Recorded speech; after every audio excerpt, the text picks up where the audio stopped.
12 de septiembre de 1826, el libertador Simón Bolívar llegó a Guayaquil después de terminada la campaña del Perú. 12 de septiembre de 1912, suprimió el cargo de inspector general del Servicio Naval. 12 de septiembre de 1920, se produce el combate de San José de Ambi en Imbabura. Fueron derrotadas las tropas conservadoras dirigidas por Jacinto Gijón y Caamaño.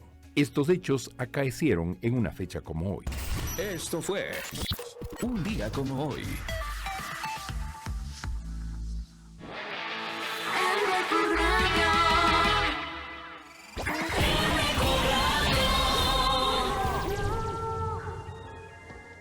Y Agua de Quito, EMAPS, te recuerda lo necesario que es que cuidemos el agua. ¿Sabías que lavar los platos con el grifo abierto durante 15 minutos desperdicia más de 60 litros de agua? Si el agua se agota, no vuelve. ¿De qué lado estás tú?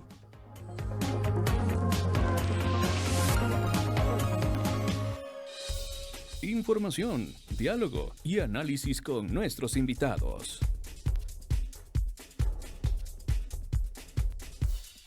Danos, Ruth.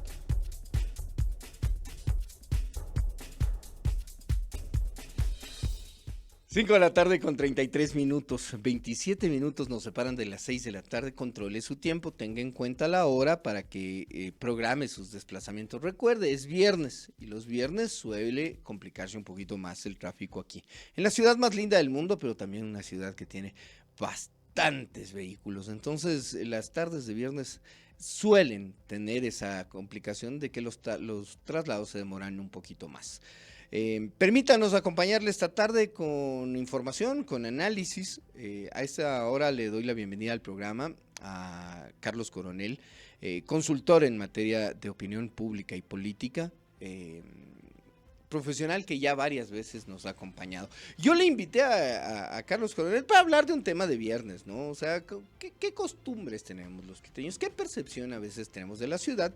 ¿No? Esto a propósito de los 47 años de la Declaratoria de Patrimonio Cultural de la Humanidad, pero aprovechando que está aquí, es como cuando tú vas, ¿no? Y ya les llevaste la consulta al guagua del pediatra y de pasito le preguntas de los síntomas de los otros tres. Entonces yo le voy a preguntar a nuestro experto esta tarde, de pasito, los últimos hechos que han marcado la agenda de noticias en el país.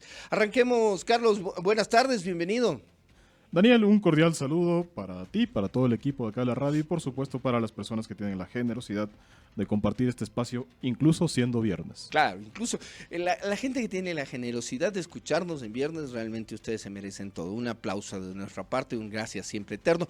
Pero, a ver, Carlos, ayer tuvimos un hecho que, si bien no es común, se está volviendo periódico, y es que hace un mes el presidente había convocado una marcha, el 12 de agosto, ayer 11 de septiembre, una nueva marcha con 30 días de separación, y uno dice, este tipo de ejercicios de movilizar a la gente normalmente tiene un trasfondo. No solo es la marcha de verse, tomarse la foto, hacer contacto con sus votantes, sino que es un estado de movilización para esos votantes. ¿Qué explicaciones le podemos dar y qué conclusiones podemos sacar luego de ver lo que pasó ayer? Bueno, primero es relevante, digamos, esta prevalencia, esta recurrencia de motivaciones políticas o de actividades políticas de parte de un gobernante. Allí la primera lectura es que, primero, es absolutamente legítimo, es necesario y puede ser una oportunidad de demostración de fuerza, es decir, un gobernante que se ve respaldado por un determinado número de personas, particularmente en las calles, en un contexto en el cual la gente prefiere no salir a las calles por un tema de seguridad y en el que además la mayor posibilidad de participación política y ciudadana está al alcance de un clic, al alcance de un botón en un teléfono. Es bastante importante que cualquier gobernante pueda convocar y demostrar, es decir, aquí estoy con 10,000, 5,000, 20,000 personas o con 200 personas. Eso es valioso y es una posibilidad justamente de demostración de fuerza. Primera idea. No. Ahora, esa idea de demostración de fuerza en términos de comunicación, ese relato, tiene que tener un correlato. ¿Cuál es el correlato? Las actividades de gestión, los resultados de gestión que en efecto acompañen esa demostración de fuerza.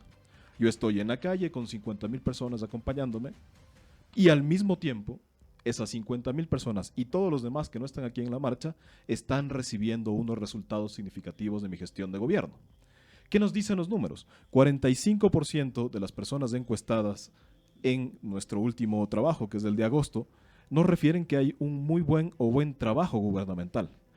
La contrarrespuesta de eso es del 55%, te está diciendo que no hay una muy buena o buena calificación, más bien hay una mala o muy mala calificación. Y esto implica, haciendo una línea de tiempo, un switch entre las posiciones. Las últimas cifras de ustedes creo que son de julio. Todos los meses tenemos cifras. Todos si las meses. Comparamos, por ejemplo, con junio, y creo que ese es el punto que quieres referir, hay una contracción. Si las comparamos con abril, que coincidió, ¿no es cierto?, que es un momento político electoral importante por la elección, en el cual subió el estado de ánimo y subió hasta 65% la calificación de gestión del presidente. Es decir, es el momento más importante en términos políticos y de percepción que ha tenido el presidente en términos de apoyo. Y desde allí se ha venido contrayendo. Y luego, si lo comparamos con el 59% de ecuatorianos que decía, o que esperaba en mayo, al inicio del periodo, que el ejercicio del actual gobierno sea mejor que el periodo de transición. Entonces, si ponemos en este contexto todos los números, parece ser que, por un lado, esta gestión, esta demostración de fuerza de salir a las calles, que insisto, es legítima y puede darle oxígeno a un gobierno, al mismo tiempo como que le genera un contraste con la percepción ya propia de la gestión, con lo que están recibiendo los ciudadanos en términos de servicios públicos concretamente, de las principales preocupaciones de los ecuatorianos: seguridad, salud y economía, ¿no? Entonces ahí aparentemente se está generando un quiebre y una fractura. ¿Cuál es el principal problema de esto? Que la gran oportunidad, que la gran ventana de oportunidad que tiene el gobernante, el presidente Daniel Noboa en este momento, es la confianza. Es seguramente el segundo o tercer actor institucional que más confianza tiene en el Ecuador después de las Fuerzas Armadas, y si no me equivoco, de la Iglesia Católica. En ese contexto, puede generarse una descapitalización de esa confianza, cuando en realidad el desafío es que esa confianza para el gobernante se convierta en un proceso sostenido. Entonces, hasta aquí una primera idea, ¿no? Puede ser que esta demostración de fuerza legítima, que en efecto está funcionando, puede estar al mismo tiempo generando una fricción y una fractura con la percepción de la gente al no existir la correspondencia entre gestión y manifestación política. Primera idea. Segunda idea, aquí me parece importante añadir un elemento que no sale de mi boca, salió de la boca del señor presidente. Esta es la batalla final. Si esta es la batalla final, pasan algunas cosas a nivel de percepción. La primera es que hay una aceleración tal vez desmedida, no calculada, de los tiempos políticos. Tal vez uno al mismo tiempo, digamos, si revisa todo el periodo de gestión del presidente Daniel Noboa, tal vez su ingrediente secreto de gobierno es el timing, que lo ha manejado muy bien. Pero frases como estas, ¿no?, de la batalla final, le colocan en un escenario de urgencia. Bueno, ¿qué pasa si ese escenario de urgencia no se cumple? ¿Qué pasa si en una declaratoria de batalla final, después de la batalla final, no llega la solución final? Y aquí pongo concretamente otro número que viene de la investigación de opinión pública. El 52% de los ecuatorianos te dice: el problema de la inseguridad es tan complejo, es tan duro, es tan difícil, es tan cotidiano y está metido en los barrios y en las altas esferas de esta sociedad, que se va a demorar años en solucionar. Que no es una solución de corto plazo, ¿no? Y que además un importante porcentaje decía: vamos a tener que acostumbrarnos a vivir con eso en el estudio. Pero quiero regresar al tema sobre el optimismo o digamos, la confianza con la que ven el futuro los ecuatorianos. Y yo revisaba el último estudio del CIES y decía: miren, la cifra de personas que creen que a partir de este segundo periodo de Daniel Noboa las cosas van a estar peor o las han encontrado peor de lo que esperaban, se tiene mayor porcentaje en los estratos económicamente más deprimidos, es decir, a quienes les está costando más satisfacer sus necesidades básicas de vivienda, de alimentación, de salud, de educación, ¿no? Es decir, le están pasando mal las personas más pobres. Sin duda. ¿Por qué además? Porque todas estas variables que estamos aportando, ¿no? Las variables de percepción de opinión pública, más de estas valoraciones importantes que tú haces desde tu análisis, y lo otro, que es la data dura, es decir, ¿qué te dicen las cifras de empleo, de desempleo y subempleo? ¿Qué te dicen las cifras de inseguridad, sicariato, vacunas y extorsiones? Te dicen que en realidad lo que está percibiendo la gente incluso puede ser peor a nivel numérico, digamos. Lamentablemente hemos llegado a una situación en la cual el sicariato ya tiene una economía de escala. Entonces, el lunes o el domingo la noticia es: mataron 10 personas en el local ABC del cantón X y Z. En ese contexto de cosas, quien más se sufre es quien más incertidumbre tiene normalmente, que son las personas que tienen menores posibilidades de acceso a la economía, el estrato popular, la gente pobre, digamos, en términos lo más fáciles posibles. Y hay otra valoración que tiene que hacerse de eso. En este contexto de incertidumbre, no solamente es que tú puedes llegar a calificar de menor manera, ¿no es cierto?, o de manera negativa a las autoridades, a todo nivel, al presidente, a los alcaldes, a los prefectos, a los miembros de la junta parroquial donde vives. No solamente va a suceder eso, también las decisiones personales que tomas empiezan a verse con determinado temor. Pongamos el ejemplo, seguramente ya lo hemos puesto en esta misma mesa. Si uno tiene una tienda, ¿no?, y le dicen: oiga, invierta $1,000 más en un frigo nuevo, se lo piensa. Se lo piensa porque, entre otras cosas, tendrás que ver qué tanto estás vendiendo. 1, cuánto te ha fiado la gente y todavía no te paga. 2, y 3, si te están o no te están extorsionando. Ese contexto de incertidumbre no solo implica la incertidumbre respecto del país general, sino que además atañe a las decisiones personales de las y los ecuatorianos. En esa relación de cosas, el problema se vuelve más complejo. Y vuelvo a lo que estábamos hablando hace un momento. Si el problema es tan complejo, ¿hay una batalla final realmente? O sea, hay una solución de votamos el domingo 30 de noviembre y ya en enero estamos con las cosas solucionadas. Al parecer no es así. No es así, y seguramente el presidente además sabe que no es así. Por eso me parece, digamos, llamativo que se haya metido, digamos, en esta camisa de once varas con una declaración tan significativa. Se entiende, digamos, por eventualmente hasta la vorágine, digamos, todos, bueno, al menos tú o yo seguramente hemos estado en alguna marcha, algún momento de nuestra vida. Alguna vez marchamos. Sí, alguna vez marchamos en ese contexto de marcha y de movilización. Ha tragado espeso el doctor. Sí puede ser que la lengua te engañe, ¿no es cierto? Que cometas un exceso en tu declaración. Sin embargo, ese exceso en términos estratégicos puede, entre otras cosas, dejar la vara muy alta, ¿no? Dar un sentido así de expectativa de esto va a cambiar inmediatamente, y sabemos que no va a ser así. No solo por la posibilidad o no de gestión presidencial, sino porque es un problema estructural que atañe además a muchas decisiones que no están estrictamente en el Ejecutivo, ¿no? Que digamos, además incluyen un contexto internacional. No estamos hablando de que los carteles del narcotráfico están solamente en el Ecuador. Más bien, los carteles del narcotráfico se valen de grupos delincuenciales organizados que están y que operan en el Ecuador. Carlos, quisiera pasar, sin perder esta coyuntura que hemos topado y con la que hemos empezado el análisis, quisiera pasar a dos anuncios que hace esta mañana el presidente de la República, ¿no?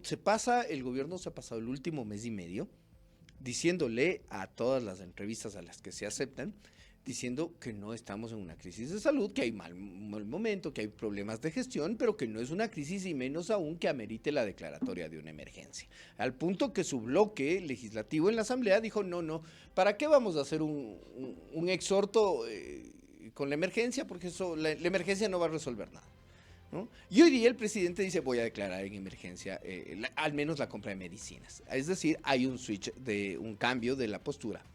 También en Loma Larga habían dicho desde el gobierno en Quimsacocha, en Azuay, en este proyecto minero, dicen todo está en orden, la empresa ha presentado y que procedan. Y el Ministerio del Ambiente, en lugar de ser un tercero confiable, empujándoles a los gobiernos autónomos descentralizados, tanto de nivel provincial Azuay como nivel cantonal Cuenca, diciéndoles ya dejen hacer. No. Y hoy día el presidente dice, ¿saben qué? No voy a seguir con ese proyecto, yo no voy a insistir. Eso sí, que la prefectura y la alcaldía de Cuenca me entreguen los respaldos que ellos tienen para no estar de acuerdo, curándose en sano. Es decir, le estaban afectando estos dos temas, el de salud y el tema ambiental en Cuenca, le estaban afectando quizás en la imagen, se le estaba volviendo muy repetitiva esta conversación al gobierno. Sí, digamos, los números nos dicen eso, pero además hablemos, digamos, en términos estratégicos. Cuando ejerces del gobierno, tienes que abrirte frentes. ¿Por qué? Porque tienes que gobernar. O sea, si no te abres frentes es porque no estás gobernando. Y eso le va a pasar a cualquier gobierno que en efecto quiera gobernar.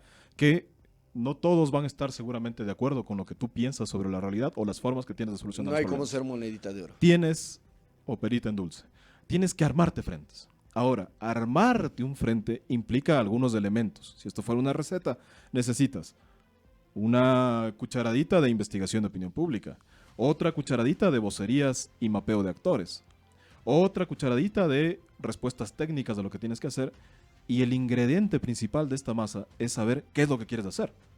Entonces, en estos dos casos concretos, pongamos la consulta popular y el otro tema Quimsacocha. En Quimsacocha habría que preguntarse si en efecto había todos estos elementos y otros adicionales que se necesitan para armarse un frente. Me parece, a la luz de las declaraciones del presidente, que eventualmente no hubo los suficientes elementos para armarse un frente tan complejo. Pongo un solo detalle que le falta a esta receta que yo estoy diciendo. Hay una ciudadanía particularmente empoderada, no de ahorita, que es la ciudadanía azuaya y la ciudadanía cuencana, ¿no? Alrededor de los años, las juntas de agua en la provincia, la defensa de la vida y contra la minería, que incluso tuvo una expresión electoral, Pusieron claramente... un candidato casi en segunda vuelta. Así es. En el 2021. Yaco. Claro.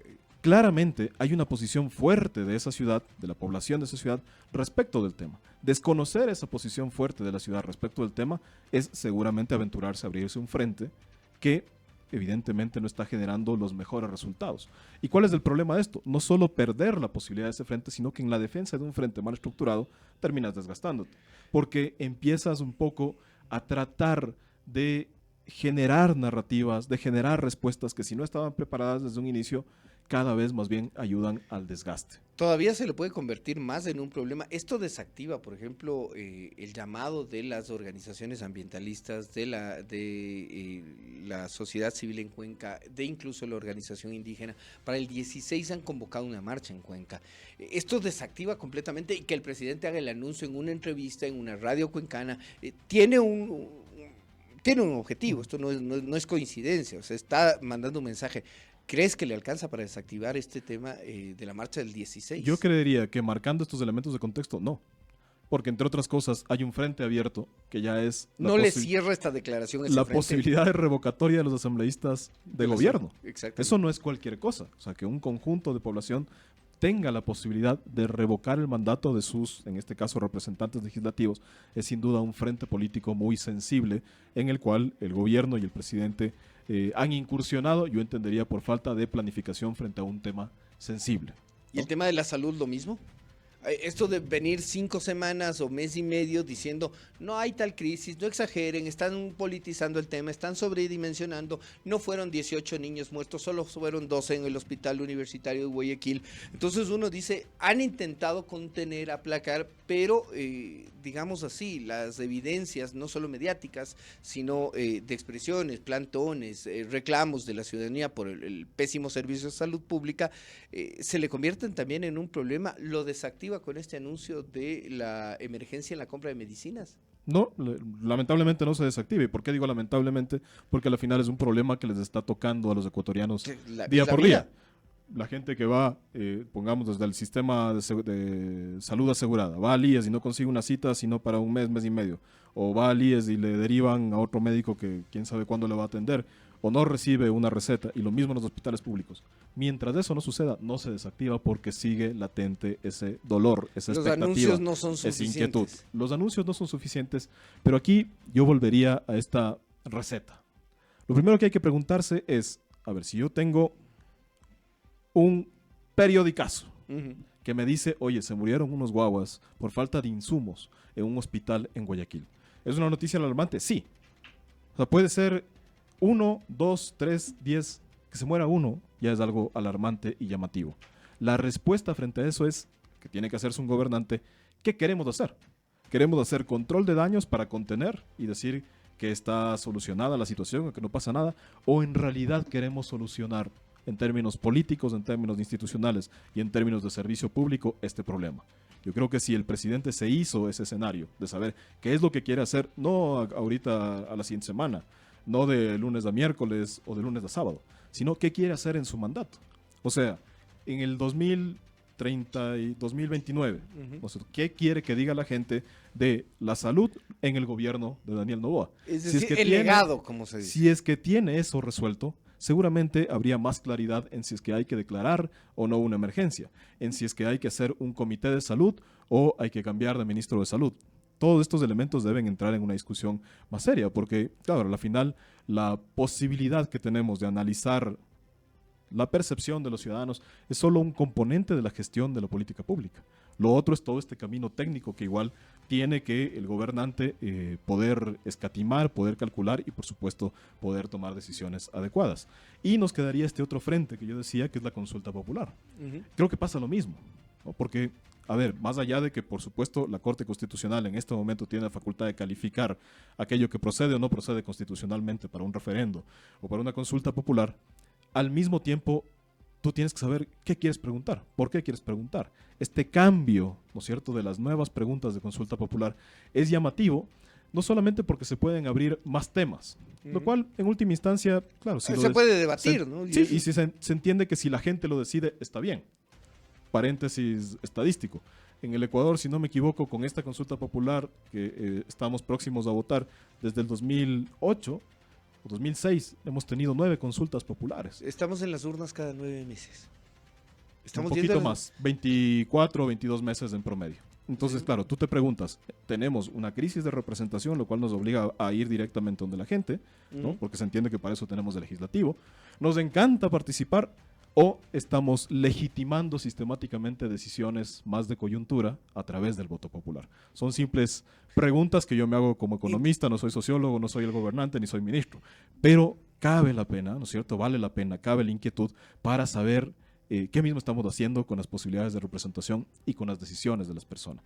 Entonces, en este contexto, si uno pasa de unas preguntas en una semana a otras preguntas, en algunos casos podrían ser complementarias, en otras completamente distintas, la siguiente semana te queda ese vacío, digamos, de para qué mismo queremos la consulta popular. Y le queda también el vacío al mismo gobernante.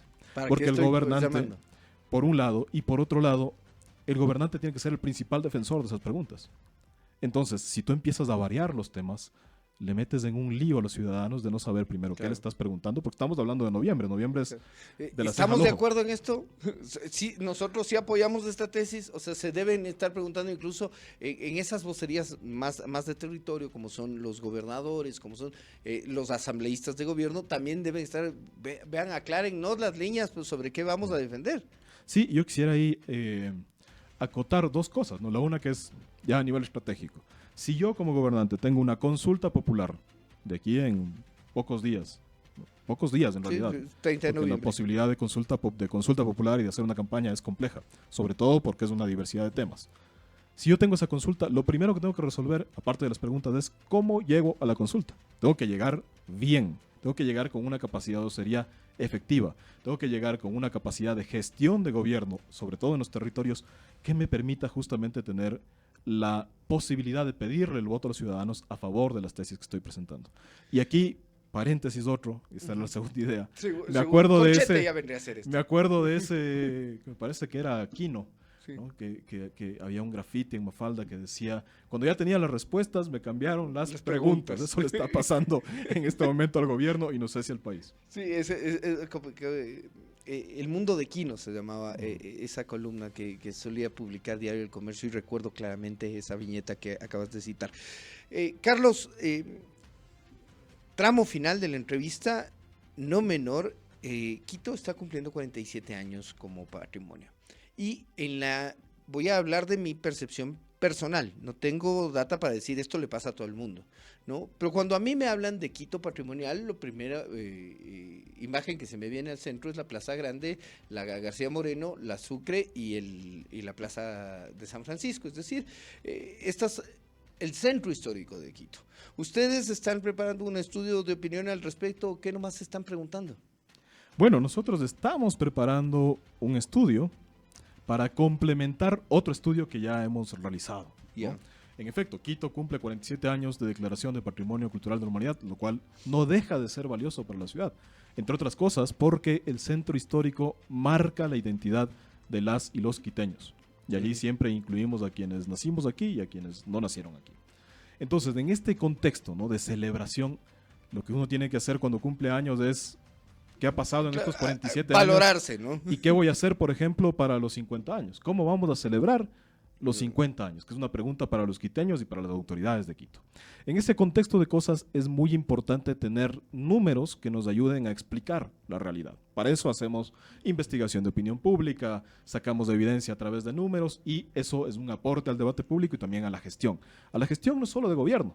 O sea, cuando tú sabes, por ejemplo, que de las personas que vienen al centro histórico, de los adultos mayores que vienen al centro histórico, el 24% viene a misa. Ahí hay una cosa particular, especial.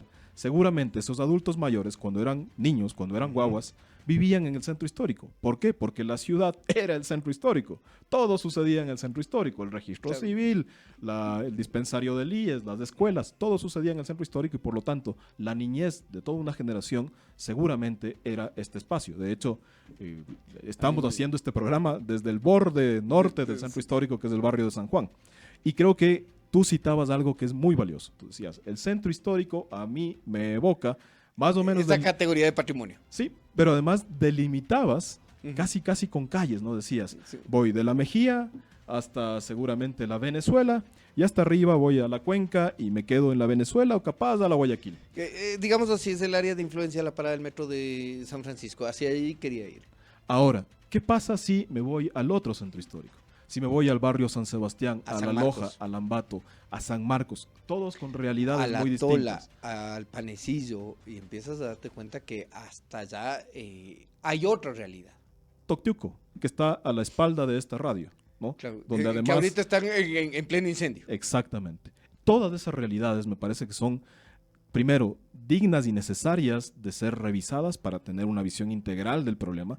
Y segundo, todas esas realidades conforman justamente parte de la solución, porque implican diversidad no solo de circunstancias, sino diversidad de ciudadanía, diversidad de participación de la ciudadanía.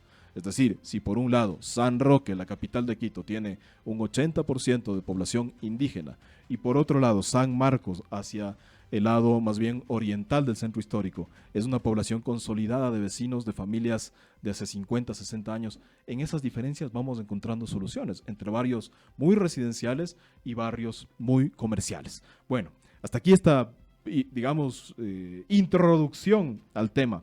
Ahora, si quisiéramos ir directamente ya a los datos, ¿no es cierto? ¿Qué hemos encontrado en esos datos a través de la encuesta que CIES realiza mes a mes? En el caso de Quito y concretamente en el centro histórico, encontramos que 3 de cada 10 quiteños van al menos una vez por semana al centro.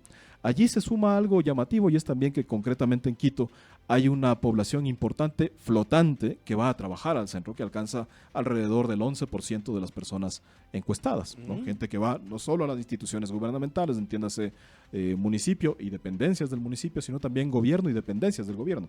Pero hay otro sector valiosísimo que mueve el centro histórico, al menos a nivel comercial, que es la ropa, que son los centros comerciales del ahorro, los BBB, Claro. la Ipiales, del Tejar, etcétera, que moviliza también un importante número de personas, no solo para comprar, sino también para trabajar.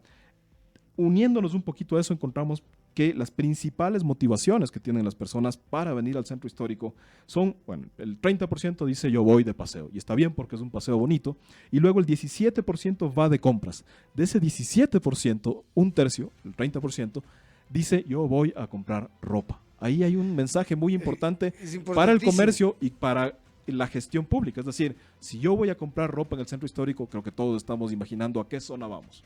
Si es que vamos a esa zona, ¿qué tan parqueable es esa zona? ¿Cómo llego en transporte público a esa zona? ¿Qué tan caminable es? ¿Qué tan segura es?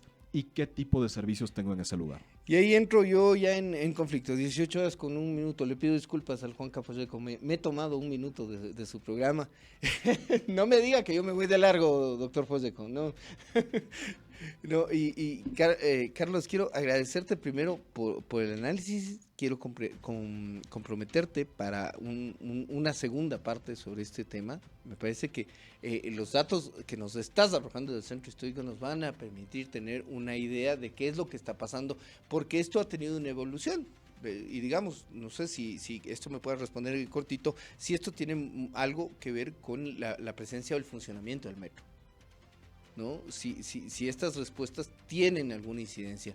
Entonces, con esto para cerrar, mi querido Carlos. Bueno, ahí más bien nos quedamos en pendiente porque es un análisis bastante más profundo, pero sin duda, el metro está teniendo una influencia, sin embargo hay que esperar resultados más de mediano y largo plazo alrededor de una importante generación de demanda, que es la gente que viene desde el norte o desde el sur en metro. Así es que nos quedamos pendientes con esa conversación. Capítulo 2. Si quieren conocer más de nuestra investigación, les invito siempre a seguirnos en redes sociales como CIES Latam con doble E, y allí ustedes van a encontrar a disposición y constantemente recursos sobre estas investigaciones y análisis de otros datos. Muchas gracias, Daniel, por esta entrevista. Perfecto, mi querido Carlos Coronel, 18 horas con 2 minutos. Le agradecemos nuevamente la gentileza y pedimos disculpas por nuestra falta de delicadeza de tomarnos 2 minutos del señor Juan Carlos Poseco.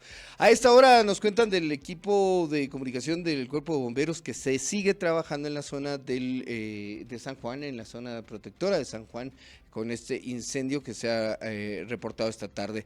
Todavía están haciendo monitoreos, evaluaciones para saber cuál va a ser la evolución de este flagelo. 18 horas con 3, no hay tiempo para más. Agradecerle a todo el equipo técnico, darles la bienvenida al señor Juan Carlos Poseco con nosotros hasta el próximo lunes a las 5 de la tarde para nuevamente intentar analizar lo más importante en la jornada.